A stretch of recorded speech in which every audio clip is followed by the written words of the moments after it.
Day 5। Pradyumna. Shri Krishna और रुक्मिणी के वीर पुत्र। मित्रों, आज हम सुनेंगे उस योद्धा की गाथा जो स्वयं भगवान श्री कृष्ण और माता रुक्मिणी का पुत्र था, जिसका जीवन प्रेम, बलिदान और वीरता से भरा हुआ था। यह है प्रद्युम्न की कथा। प्रद्युम्न का जन्म द्वारका के महलों में हुआ। जब वह बालक थे, तभी एक दैत्य शंभरसुर ने उन्हें चुरा लिया। माता रुक्मिणी की गोद सूनी हो गई और उनका हृदय व्याकुल हो उठा। लेकिन नियति को कुछ और ही मंजूर था। प्रद्युम्न को समुद्र में फेंक दिया गया और वहां उन्हें एक दिव्य स्त्री मायावती नुकेटी माना ने पाला। किसी को यह नहीं पता था कि यह वही बालक है जो एक दिन धर्म की रक्षा करेगा। धीरे धीरे प्रद्युम्न ने असाधारण शक्तियां दिखानी शुरू की। उनके शरीर से तेज छलकता था। उनकी आंखों में वही चमक थी जो श्री कृष्ण की थी।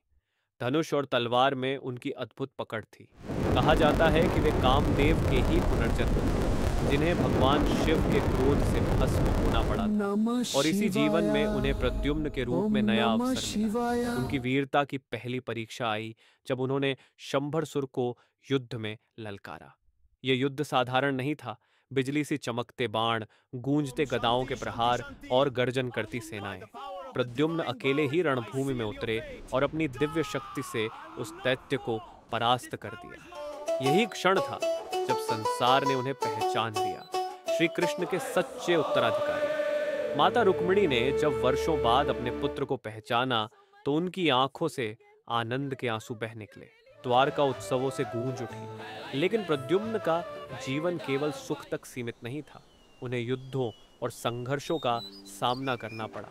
कहते हैं कि जब महाबली जरासंध ने मथुरा और द्वारका पर आक्रमण किया, तब प्रद्युम्न ने अग्रिम मोर्चा संभाला। रणभूमि में उनका पराक्रम अद्भुत था। रथ की गति, बाणों की वर्षा और शत्रुओं के बीच उनका शौर्य देखकर देवता तक चकित रह गए। प्रद्युम्न केवल एक योद्धा नहीं, बल्कि धर्म और साहस के प्रतीक थे। उनका जीवन हमें यह सिखाता है कि ईश्वर का अंश लेकर भी मनुष्य को अपने पुरुषार्थ और त्याग से ही महान बनना पड़ता है। मित्रों, ये थी प्रद्युम्न की कथा, साहस, धर्म और प्रेम की।